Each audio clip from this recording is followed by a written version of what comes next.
यहाँ पे कुछ लोग ये सवाल पूछते हैं, आपके चैनल है, अब आध्यात्मिक दृष्टिकोण से इस सारे घटनावली को किस तरीके से हम देख सकते हैं। तो आपके पास समय है तो मैं इसको इस बिंदु को भी टच करना चाहूँगा। क्या आपके पास समय है अभी?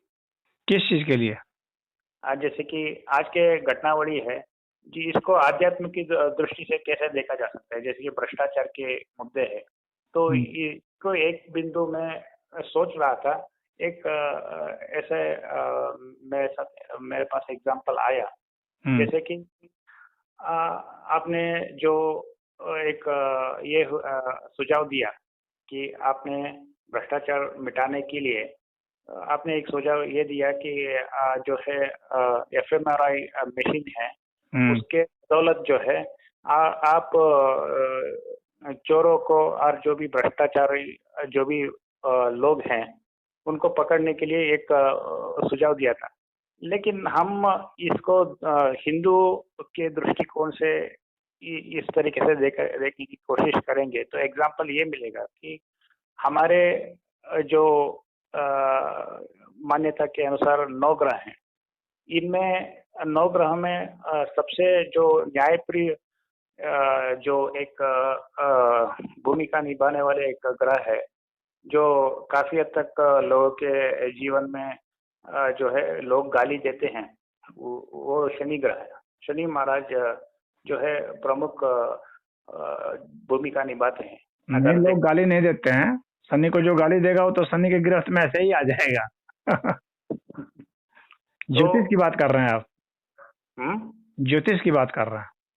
ज्योतिष की बात ही कर रहा हूँ और हम्म, इनके क्या शनि ग्रह की जो कैरेक्टरिस्टिक्स है हम्म, उनके पर भी मैं एक्स्ट्रापोलेट करके आज के संदर्भ में उसको मैं जोड़ने की कोशिश कर रहा हूँ। तो शनि ग्रह की जो एक खासियत या जो भी एक कहिए कि वो न्यायप्रिय एक जो है देवता हैं और ये देवता ये है कि काफी हद तक उनको इम्प्रेस करने के लिए मुश्किल होता है क्योंकि आपकी जो आचरण है उसके हिसाब से ही वो कर्मफल के आधार पे वो जो भी देते हैं। हम्म, तो अ, मान लीजिए शनि टाइप के एक व्यक्ति हैं, आपके सामने एक एग्जांपल ये आती है कि जहाँ पे शनि टाइप के एक कैरेक्टर वाले व्यक्ति अगर आप हॉस्टल में रहते हैं तो इस तरीके से व्यक्ति ये होता है कि अगर 10 बजे में आपको जो है खाना है तो वहाँ पे अगर 10 बज के 1 मिनट भी हो जाए तो वो काफी हद तक आपको अगले दिन ही खाना मिलेगा। वो इस तरीके से डिसिप्लिन को नहीं तोड़ते। तो काफी हद तक और जो भी आप चीटिंग करने के लिए जो है आप किचन में जाके चोरी करके खाना खाने के लिए आप प्रयास करते हैं तो आपके दंड को भी उसी तरीके से आपको मिलेगा। काफी धीमी तरीके से ये ग्रह काम करता है, लेकिन जब दंड भी मिलता है तो उसी तरीके से काफी लंबी टाइम तक इनकी जो साढ़े साथी है वो उस तरीके से मिलता है।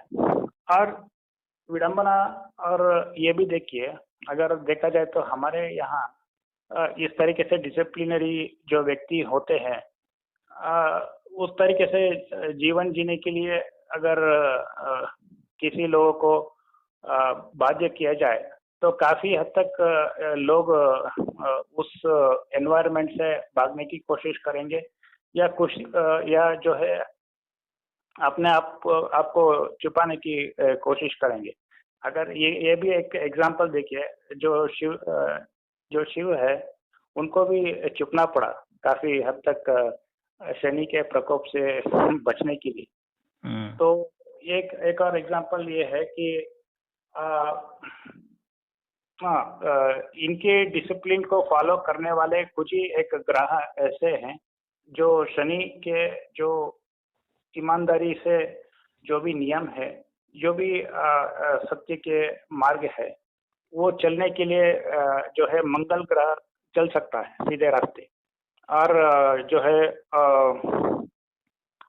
सूर्य ग्रह है वो शायद चल सकता है। उस तरीके से ईमानदारी के शायद सूर्य ग्रह राजा की भूमिका निभाता है, लेकिन राजा भी ईमानदारी हो सकता है। और तीसरी ग्रह जो शनि के जो एक है ईमानदारी के थोड़े बहुत प्रयास कर सकता है, वो है गुरु ग्रह।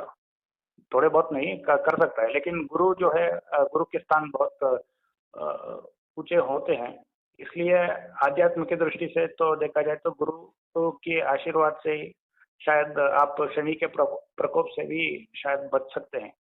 और इन सब की मैं जो भी ये कहने वाला हूँ, अगर देखा जाए तो हमारे लिए जो जो एक शनि ग्रह की भूमिका है, उसको शायद कम करने के लिए काफी उपाय दिए गए हैं। जैसे कि आपको जो है शनिवार के दिन कौवे को जो है खाना खिलाना पड़ेगा, या काले कुत्ते को खाना खिलाना पड़ेगा, या हनुमान चालीसा पाठ करना पड़ेगा। उस तरीके से काफी उपाय दिए गए हैं। अगर मान लीजिए इनके पर्पस जो है इनकी नियुक्ति ये हुई है कि वो जो भी एक अन्याय करने के खिलाफ जो है वो अपना एक्शन ले कर्मफल देने के लिए इनकी सृष्टि हुई है। तो जब आस्था और भय दोनों उत्पत्ति किया जाता है, तब इनकी जो भूमिका है काफी हद तक जो है न्यूट्रलाइज हो जाता है। अगर इनके नैरेटिव के और कैरेक्टरिस्टिक से हिसाब से देखा जाए तो इनका मतलब, इसकी मतलब ये है कि जो भी जनता है वो कुछ हद तक ही जो डिसिप्लिन है या जो भी आचरण है कुछ हद तक मान सकती है। अगर इसमें आस्था ना हो और सिर्फ एक व्यक्ति जो है अपना शासन चलाने के लिए न्याय के जो भी नियम है उसको बाध्य करने के लिए इस तरीके से वो कर्म फल के हिसाब से उनको दंडित कर रहे हैं, वो तो इनके ऊपर आस्था नहीं उठेगा। अगर शनि के जो भी एक कैरेक्टरिस्टिक देखा जाए तो उनके कौवे की जो है एक वाहन दिया गया है, और शनि को जो है अपाहिज भी किया गया है उस तरीके से देखा जाए तो।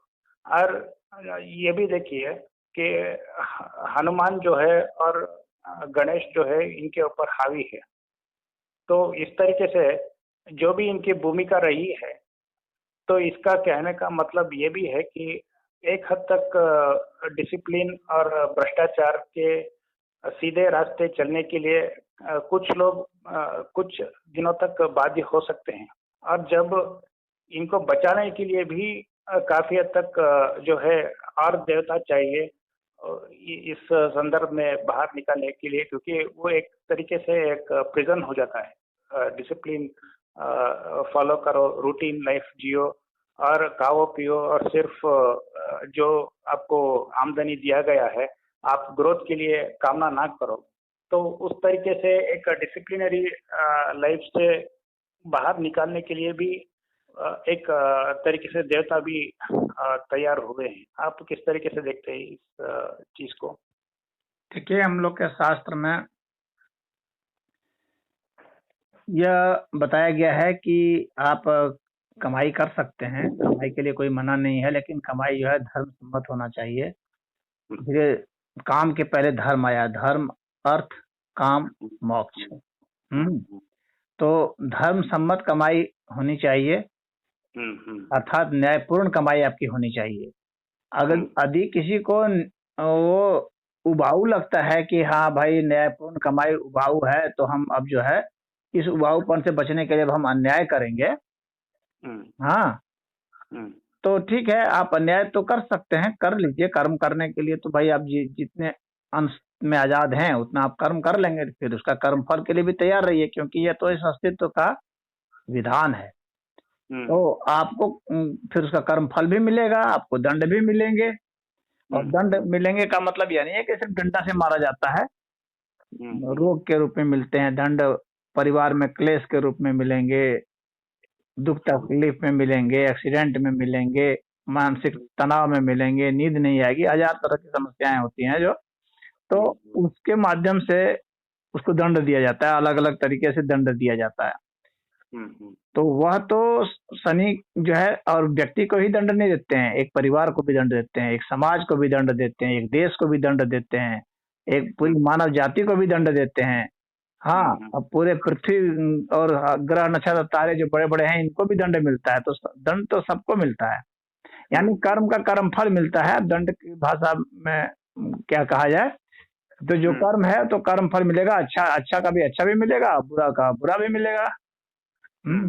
तो वह तो मिलता ही है और मिलेगा ही। और ये व्यवस्था ये बदलता है। अभी जो है शनि शनि का जो है अभी वर्तमान की स्थिति देखी जाए तो ज्योतिष के हिसाब से शनि महाराज का भी उदय हुआ है। अभी शनि महाराज का उदय हुआ है। इसका मतलब है कि अभी न्याय मिलेगा। बहुत जो पेंडिंग जिन लोगों का भी था तो उन लोगों को भी न्याय मिलेगा। जो सब बचे हुए थे वे लोग सब जो है अभी सब चढ़ेंगे, हत्थे चढ़ेंगे सब। फिर जब शनि महाराज अस्त हो जाएंगे कुछ समय बाद, तो उसके बाद फिर जो है फिर ये भ्रष्टाचारियों को फिर कुछ मजा आ जाएगा। हाँ, फिर वो कुछ उपद्रव करेंगे तो फिर जब उदय होंगे तो फिर उसको दंड मिलेगा। तो ये चक्र तो चलता रहता है। मनुष्य ये सब करता रहता है। इसी में से कोई क्षण करके जो निकल जाता है फिर वो काम से अर्थ से अलग हो जाता है भाई, फिर वो मोक्ष का जो है उत्तराधिकारी हो जाता है। तो ये तो चलता रहेगा। और ये सब जो है ना कि जो तेल उसके बचने के लिए जो तेल की बात की जाती है कि तेल चढ़ा रहे हैं, पीपल के नीचे जो है दीपक जला रहे हैं, हनुमान चालीसा पढ़ रहे हैं, तो ये आपने जो कर्म किया है ना उसके फल से आप बच नहीं सकते, आप कुछ भी करके। हाँ, ये सब करने से यही होगा कि आपके जीवन में पश्चाताप आएगा, आपको अपने किए पर अफसोस आएगा और उसके बाद आप एक निश्चय पर पहुंचेंगे कि अब मुझे ऐसा नहीं करना है। तो उस प्रकार से आप बचते हैं, न कि आप किए हुए अपने दुष्कर्म से आप नहीं बच सकते। दुष्कर्म का आपको परिणाम तो देना ही पड़ेगा। लाख हनुमान चालीसा पढ़ लें, उससे आप बच नहीं सकते। आपने कोई कर्म किया है तो उसका परिणाम आपके सामने निश्चित आएगा। कोई हनुमान चालीसा या कोई महामृत्युंजय मंत्र का जप, हाँ, या कोई शमशान घाट में जाकर के कुछ बैठ कर के कर लिए हैं, हाँ, या कुत्ते को रोटी खिलाइए या गधे को रोटी खिलाइए, उससे जो है आप बच नहीं सकते। उससे बस इतना ही होता है कि आपको एक सोच विकसित हो जाती है कि मैंने गलत किया था, मुझे ऐसा नहीं करना चाहिए। शनि महाराज जो है वो हमें कष्ट देंगे, तो उसके कारण जो है फिर आप जो है वैसी चीजों से बाज आ जाएंगे। लेकिन कुछ लोगों को ये भ्रम होता है कि हमने जो कर्म किए हैं वो इन सब चीजों से कट जाएंगे। तो ये कभी नहीं कटेंगे, किसी भी हालत में नहीं। कर्म का विधान अटल है, वो कटेगा नहीं, वो भगवान के लिए भी नहीं कटेगा। इसीलिए जो आपने कहा ना कि शिव जी को भी छुपना पड़ा था, तो दंड तो शिव जी को भी मिलेगा। हाँ, कोई भी हो दंड मिलेगा। यहाँ पे दंड देने वाले को भी दंड मिल गया ना, कि जैसे कि हनुमान के जो पीछे उन्होंने चढ़ने की कोशिश की। ऐसा है ना कि दंड देने, यहाँ पर इसका मतलब इतना ही है कि जो न्याय का देवता है वो भी अन्याय नहीं कर सकता। न्याय का देवता को भी गलत करेगा तो उसको भी उसकी भी पिटाई होगी। जैसे जज है तो जज तो फैसला दे सकता है, लेकिन जज भी अगर कोई अपराध करेगा तो उसके लिए भी तो जज है। तो वो ये जुडिशियल सिस्टम है। उसी तरह से न्याय व्यवस्था है। उस व्यवस्था के तहत जो है वो जज को भी गलत करने पर सजा मिलती है। तो शनि महाराज को भी सजा मिलेगी, हनुमान जी का गदा उनको भी लगेगा। हाँ, ऐसी बात नहीं है कि वो बच जाएंगे गलत करके। तो यहाँ पे ये आपने जो क्लैरिफाई किया वो तो एक हद तक सही है। मैं उसी के तरफ से बढ़ने वाला था कि आप जो एक शिक्षक की भूमिका जो कर रहे हैं, उनके लिए जो घूस देने वाली जो एक टोटका है वो करने से जो है शनि महाराज की जो एक भूमिका होगी, क्या वो डाइल्यूट हो रही है कि नहीं। और दूसरी बात ये है कि इस तरीके से डिसिप्लिनरी जो एक वातावरण होगा वहाँ पे कितने दिन तक कोई भी एक व्यक्ति है वो जीवन जी पाएगा। एक अथॉरिटेटिव फिगर तो माहौल तो बन जाएगा कि नहीं। क्या उस तरीके से रूटीन लाइफ ही जीना पड़ेगा कि जो भी एक नियम शासन उस तरीके से है तो उसके हिसाब से ही लोग बिना क्रियात्मक कार्य किए बगैर उसी जो है जो भी एक परंपरा चलती आ रही है उसी के जो है आपको दंड मिलेगा अगर तोड़ लिया जाए, कोई क्रिएटिव तरीके से कोई कर लिया जाए। तो आप किस तरीके से देखते हैं इस चीज को? क्या एक ही तरह से जीवन जीना चाहिए? जीवन तो हम लोग जैसे जिएंगे वो तो इस अस्तित्व ने निर्धारित कर रखा है। ऐसा नहीं है कि हम लोग अपना मन माना स्वच्छंद रूप से कैसे भी जी सकते हैं, ऐसा नहीं है। हम लोग की अपनी मर्यादाएं, हम लोग की अपनी सीमाएं हैं, हम लोग के सोचने की, हम लोग के करने की, हम लोग के जीने की। हम लोग ऐसा नहीं है कि हम लोग कहेंगे हाँ हम तो 20,000 बरस जिएंगे भाई। हाँ तो मन माना 20,000 बरस थोड़ी जी जाएंगे। हाँ, जहाँ 50-60 हुआ बस दांत टूटने शुरू हो जाएंगे, आंख से दिखना कम हो जाएगा। ये यहाँ तो एक सीमा बना दी गई है। यहाँ पर कारक इसमें लागू होते हैं, वे अपना रोल प्ले कर रहे हैं, वो आपके शरीर के भीतर में है, उनकी गतिविधियां चल रही है। तो हम लोग जो है जीने के लिए एक निश्चित नियम के तहत बाध्य है, हम लोग के पास विकल्प नहीं है। अब उन्हीं नियमों के भीतर में हम लोग छोटा मोटा खेल खेल लेते हैं अपना, इधर उधर करके थोड़ा सा हमको लगता है कि कुछ हमने जीवन परिवर्तन कर दिया। कभी कुछ ज्यादा कपड़ा पहन लिए, कभी कुछ नंगा हो गए, कभी अंडरवियर पहन लिए, कभी तो ये थोड़ा बहुत जो है हम लोग का चेंज हो जाता है हल्का फुल्का उसी फैशन में। कभी इधर काट लिए कपड़े को, कभी इधर काट लिए, तो एक फैशन हो जाता है। लेकिन उसकी भी सीमा है ना, कितना करोगे। तो कभी छोटा बाल कर लिए, कभी बड़ा बाल कर लिए, कभी बाल मुड़ा लिए, कभी बाल को टेढ़ा मेढ़ा कर लिए, लेकिन उसकी भी सीमा है, कितना बाल कर लोगे इधर उधर। तो कहने का मतलब यही है कि हम लोग जो जिएंगे वो एक निश्चित विधान के तहत ही जिएंगे। उसके भीतर, जैसे कमरे के भीतर ही आदमी घूम रहा है तो थोड़ा कभी इस कोना में बैठ लिया, कभी उस कोना में बैठ लिया, बस बात इतनी है। तो जब कोई भी विधान बनेगा जो सोसाइटी के लिए, जिसमें भ्रष्टाचार रोकने की जो बात हम लोग कर रहे थे, हाँ, तो उसके तहत तो उसको तो जीना ही पड़ेगा। जो उसको वायलेट करेगा तो उसको भाई तो पकड़ लिया जाएगा, सजा उसको होगी। जब FMRI मशीन लगाने की बात है तो मशीन लगेगी तो पकड़े जाएंगे। डिजिटल करेंसी जब चलेगी तो डिजिटल करेंसी चलेगी तो फिर आप पकड़ लिए जाएंगे। डिजिटल करेंसी चलेगी तो आप फिर जो बिटकॉइन खरीदेंगे उसी में धर लिए जाएंगे, भैया अमुक आदमी तो कॉइन खरीद रहा है। हाँ, अभी तो कुछ पता नहीं चल रहा है ना, उसमें तो सब पता चलेगा ये खरीद रहा है। तो क्रिप्टो करेंसी भी आपकी धर ली जाएगी। आप कुछ भी कोई भी प्रॉपर्टी खरीदेंगे तो सब पता चल जाएगा, क्योंकि उसकी रसीद आएगी तभी पैसा जाएगा, नहीं पैसा जाएगा ही नहीं। तो आप जो क्रिप्टो करेंसी खरीदेंगे उसकी भी जब रसीद आएगी तभी पैसा यहाँ से ट्रांसफर होगा, और अन्य कोई पैसा रहेगा नहीं कि आप उससे खरीद पाएंगे।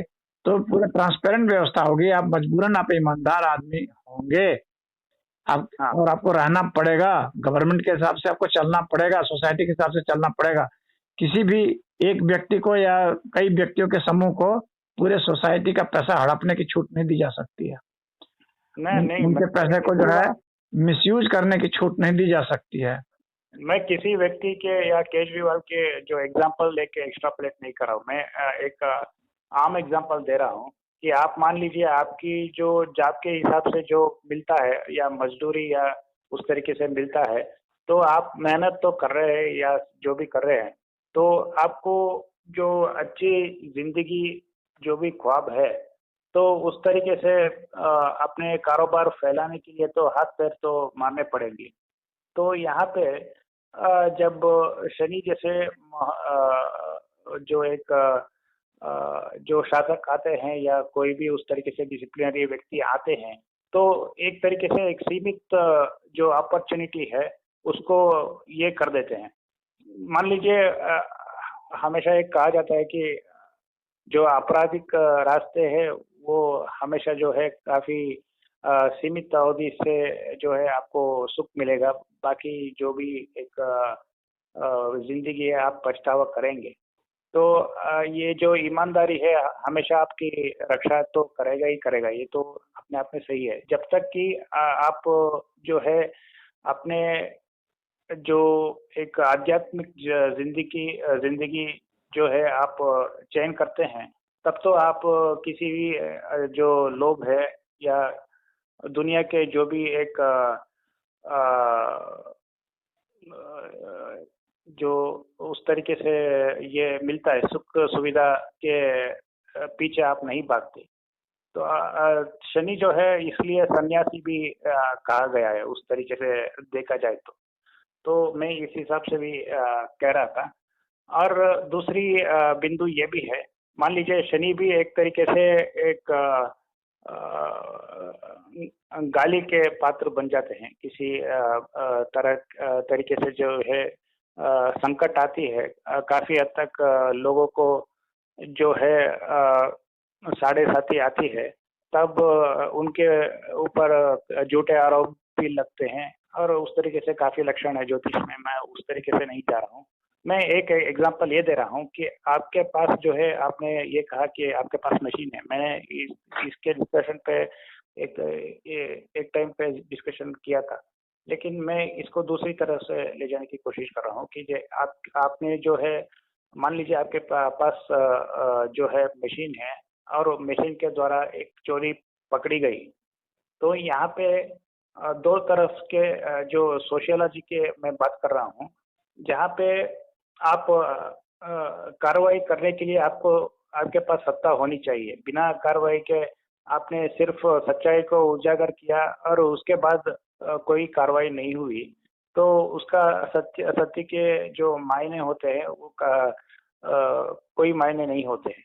और दूसरी बात यह है कि मान लीजिए हर बार जो है मशीन के द्वारा जो भी एक रिपोर्ट होती है, वो एक विशेष जाति हो, विशेष समुदाय हो, हमेशा ही पकड़ में आती है, तो उसके ऊपर मनवादी होने के लिए भी आरोप लगते हैं। शायद जो है ये व्यक्ति मशीन से छेड़छाड़ किया हुआ है, इसलिए एक ही समुदाय के जाति के जो व्यक्ति हैं पकड़ में आ रहे हैं। इस तरीके से भी एक आरोप लक्षण लांछन जो है आपको फेस करना पड़ेगा। दूसरी है मिथ्यारोप। आपके देखिए ऐसा है ना, अब मैं आपको रोक रहा हूँ, काफी लंबा समय हो गया। ऐसा है कि इसका अभी जब वो सिस्टम लागू होगा उसके बाद ही होगा, और मशीन को आरोप लगाना और आरोप को सिद्ध करना है, दोनों अलग अलग चीज होती है। जो सिद्ध होता है वो माना जाता है, और बकवास करके कोई आरोप लगाएगा उसका कोई वैल्यू नहीं है, वो न्यूसेंस वैल्यू है, उसको कंसिडर नहीं किया जाता है, ना किया जाएगा। और वो अपना बकने वाले बहुत तरह के लोग बकेंगे, लेकिन उसे जो साइंस का जो डेवलपमेंट है वो ऐसे आरोपों की वजह से न रुकेगा न खारिज होगा। तो व्यवस्था जो समाज के हित के लिए बेहतर है वो व्यवस्था लगनी चाहिए, और वही व्यवस्था लगेगी भी, क्योंकि ये जो व्यवस्था है ये जो है अपना जो है इसका डिस्पेंसेशन नहीं हो पा रहा है। ये हम लोग को जो है जिसका जो हक है वो उसको नहीं मिल रहा है, और जो थोड़े से साथी टाइप के लोग हैं वे सब सफल हो रहे हैं, वे सब चोरी कर रहे हैं, वे सब सत्ता पा रहे हैं, उसके जगह पर जो है धन दूसरे का छीन ले रहे हैं, ठग ले रहे हैं, लूट ले रहे हैं। तो ये सब सारी व्यवस्थाएं बंद हो जाएंगी।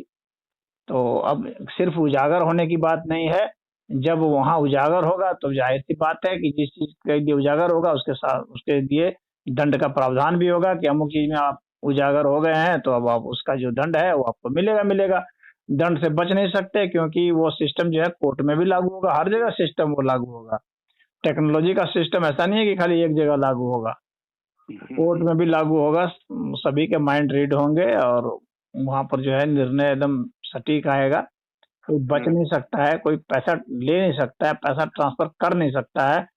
तो व्यवस्था ईमानदार होनी चाहिए। व्यक्ति तो ईमानदार व्यक्ति बेईमान भी हो जाता है परिस्थिति बस, लेकिन मशीन जो है वो सही काम करेगी।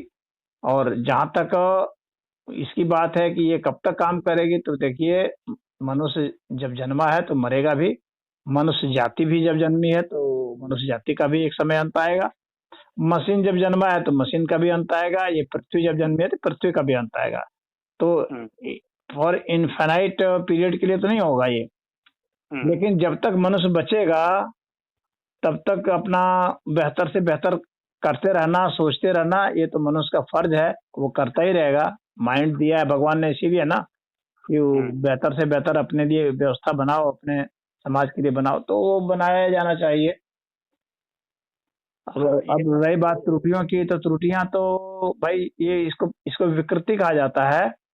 और प्रकृति की ये विकृति है, तो विकृति होगी तो त्रुटियां होगी, विकृति में सदैव त्रुटियां होती हैं, तो त्रुटियां तो रहेगी, लेकिन हमको देखना है कि हमारा कार्य कौन कर दे रहा है सही ढंग से कम गलती में, तो उधर की ओर हम लोग शिफ्ट होंगे। बात इतनी है। अब ऐसा नहीं हो सकता कि एब्सोल्यूट वैल्यू नहीं होगी इसकी। हाँ, क्योंकि एब्सोल्यूट ये है ही नहीं, तो होगी कहाँ से वैल्यू? ना मशीन एब्सोल्यूट है, ना हम और आप एब्सोल्यूट है। नहीं, मैं इसके तरफ से जा रहा था। आपने जो कहा वो तो ये है ही, उस तरीके से देखा जाए तो। मैं इसको एक और तरीके से एक्सट्रापोलेट करने की कोशिश कर रहा था। मान लीजिए आपने जो आरोप लगाए वो सब ठीक है। मान लीजिए किसी और ने मशीन आपके सामने लाया और वो आपके ऊपर लांछन लगा रहा है कि भाई ये जो व्यक्ति है शायद हिंदू ना हो, या उस तरीके से काफी हद तक आपके ऊपर आरोप लगा सकते हैं, झूठा आरोप। आज के टाइम पे ये है कि ये, तो वही तो मैंने आपको कहा पहले कि आरोप लगाना एक बात होती है, सिद्ध करना एक बात होती है। आरोप तो पता नहीं कौन किस पर लगा ले, आरोप तो लोग भगवान पर भी लगा देते हैं। हाँ, आरोप लगाने में क्या लगता है? आरोप लगाने, अब जब उसमें ये भी प्रावधान रहेगा कि अगर तू झूठा आरोप लगाएगा तो तुझे भी सजा मिलेगी, अगर तू आरोप सिद्ध नहीं कर पाया तो तुझे भी सजा मिलेगी। मैं ये कह रहा हो जाएगा। एक और व्यक्ति आता है, उसके पास भी मशीन है उस तरीके से, वो भी कह रहा है कि मैं भी ईमान चोरी को पकड़ने के लिए ये मशीन। हाँ, तो उस मशीन का साइंटिस्ट टेस्ट करेंगे ना, कोई एक आदमी से थोड़ी होगा। तो मशीन साइंटिस्ट की कम्युनिटी होगी, साइंटिस्टों का बोर्ड होगा, विभाग होंगे, तो विभाग में सारा चेकिंग होगी, तो सब कुछ होगा, उसके हिसाब से ना होगा कि एक आदमी थोड़ी फैसला ले लेगा कुछ भी। तो मशीन के बीच में क्या झगड़ा नहीं होगा? किसके बीच? जिसकी बेहतर मशीन होगी वो लागू होगी। अगर कोई एफएमआरआई मशीन लगाया है, कोई एफएमआरआई से भी बढ़िया कोई मशीन लाएगा, तो जिसके पास एरर कम होगा वो लागू होगा।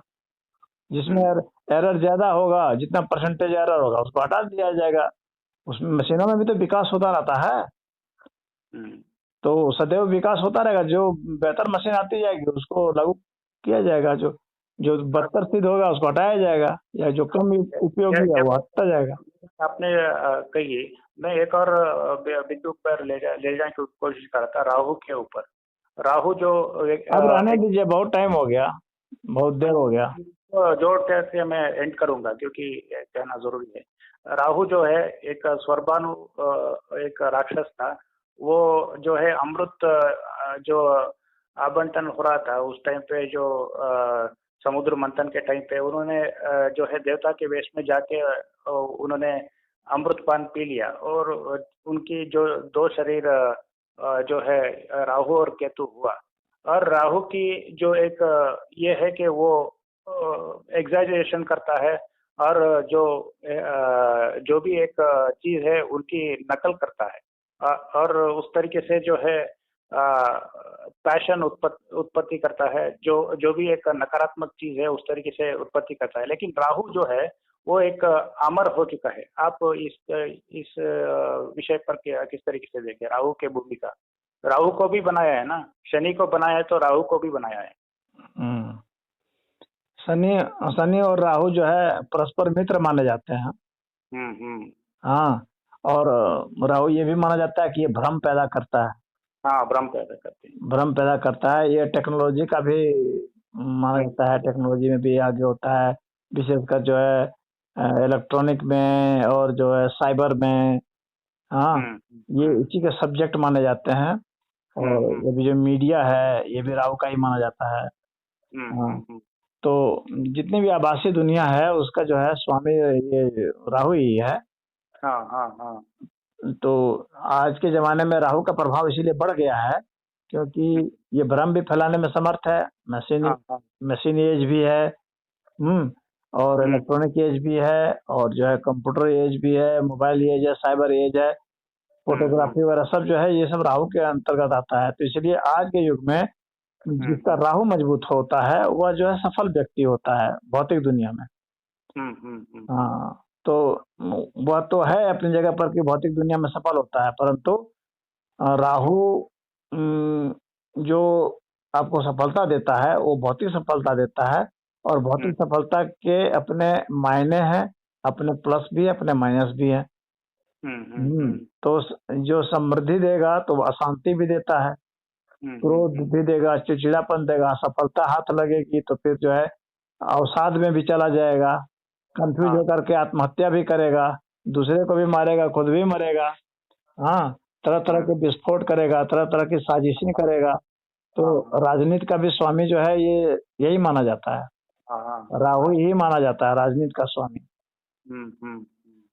तो जो जिनका राहु मजबूत होता है वे राजनीतिज्ञ हो जाते हैं, इस अर्थ में कि वे धोखा देते हैं। हाँ हाँ, तो उस अर्थ में वो राजनीतिक हो जाते हैं। लेकिन सदैव जो है जमाना एक जैसा नहीं रहता है, उसमें जो है इस राहु के पीछे भी जो नॉलेज जो काम करता है ना, वो तो गुरु का होता है। इसके पीछे जो नॉलेज काम करता है और इसके पीछे जो जस्टिस काम करता है वो शनि का होता है। तो जब राहु की और गुरु की और शनि की और में सूर्य का जब प्रभाव भी रहेगा, जब सूर्य का भी अंश अच्छे रहेंगे, उच्च का रहेगा। शुक्र नहीं, मैं सूर्य की बात कर रहा हूँ, क्योंकि सूर्य जो है वो आत्मा का कारक होता है। नहीं, राहु तो छाया हुआ ना सूर्य की। मैं उसकी बात नहीं कर रहा हूँ, मैं ये कह रहा हूँ सूर्य जब मजबूत रहेगा तो वैसे में जो है ना वो राहु को कंट्रोल करेगा। यानी जो आत्मवान व्यक्ति होता है, आत्मबोध जिसको प्राप्त है, उसको राहु कुछ डिगा नहीं पाता है, क्योंकि उसकी जो है आत्मिक शक्ति बहुत मजबूत होती है। तो वो इसके छाया वाया को समाप्त कर देता है, तमाम तरह के भ्रम को दूर कर देता है। आत्मबोध हो जाने पर भ्रम नहीं रह जाता है व्यक्ति को। तो इसीलिए ये भले आज का युग कैसा भी हो, लेकिन जब व्यक्ति का आत्म तत्व जागृत होगा और जिसका गुरु जागृत है यानी ज्ञान भी जागृत है, जिसका बुद्ध भी मजबूत है यानी बुद्धि भी प्रखर है, तो वह राहु को सही दिशा में मोड़ सकता है और राहु का सही उपयोग कर सकता है। और जो राहु भ्रम पैदा कर रहा था, तो वही राहु जो है भ्रम पैदा नहीं करेगा, वही राहु आपको आगे ले जाएगा और आध्यात्मिक भी दृष्टि देने लगेगा। वही राहु मजबूरन देगा वो, क्योंकि उसके पीछे ज्ञान की शक्ति काबू की हुई है ना। तो इसलिए वो मजबूरी में वो देगा। तो आज के युग में, मशीन युग में, मशीन का भी हम लोग अच्छा उपयोग कर सकते हैं। अब वही जब फिर मान लीजिए कि शुक्र है, शनि है और मंगल भी आ जाएगा, तो अब ऐसे में तो फिर धीरे धीरे विस्फोटक स्थिति पैदा हो ही जाएगी। फिर अगर ऐसा कॉम्बिनेशन बनेगा तो कॉम्बिनेशन बनने पर निर्भर होता है कि किस तरह का कॉम्बिनेशन बनता है, कैसे कैसे गुणों का कॉम्बिनेशन बन रहा है। तो कभी राहु भी मजबूत हो जाएगा, और मंगल होगा तो भाई युद्ध भी करा देगा, खून खराबा करा देगा, आग लगा देगा, विस्फोट करा देगा। गौर करने वाली बात यह है कि राहु जो है आगमन जो है कलयुग में हुआ। ये जो राहु ग्रह है वो शायद सत्ययुग में उस तरीके से नहीं थे, ये 7 ग्रह थे उस टाइम पे। तो ये जो ग्रह है वो इस टाइम पे प्रभावशाली हुआ, उनको अमरत्व भी मिला। नकारात्मक ग्रह होने के बावजूद भी उनको अमरत्व मिला। तो शायद नकारात्मक चीजें भी शायद भगवान जो है समाप्त नहीं करना चाहते। उस तरीके से ये भी संदेश हो सकता है अगर देखते भाई। नकारात्मक के ही सापेक्ष में सकारात्मक है। जब नकारात्मक ही नहीं रहेगा तो सकारात्मक का भी कोई मूल्य नहीं है, वो भी समाप्त हो जाएगा। हाँ, जैसे कि प्रलय काल में होता है, नकारात्मक सकारात्मक सारे समाप्त हो जाते हैं। तो ये जब भी सृष्टि एक्सपेंड करती है, जब भी कोई विकास को प्राप्त होता है, तो उसमें नकारात्मकता और सकारात्मकता दोनों ही बढ़ती चली जाती है। हाँ, दोनों की संख्या बढ़ती चली जाएगी, दोनों के आयाम बढ़ते चले जाएंगे, दोनों की इंटेंसिटी बढ़ती चली जाएगी। तो जैसे जैसे सभ्यता बढ़ेगी ना, वैसे वैसे सब बढ़ेंगे। बाद में जब विलय होना शुरू होगा, प्रलय शुरू होगा, तो सब घटते चले जाएंगे।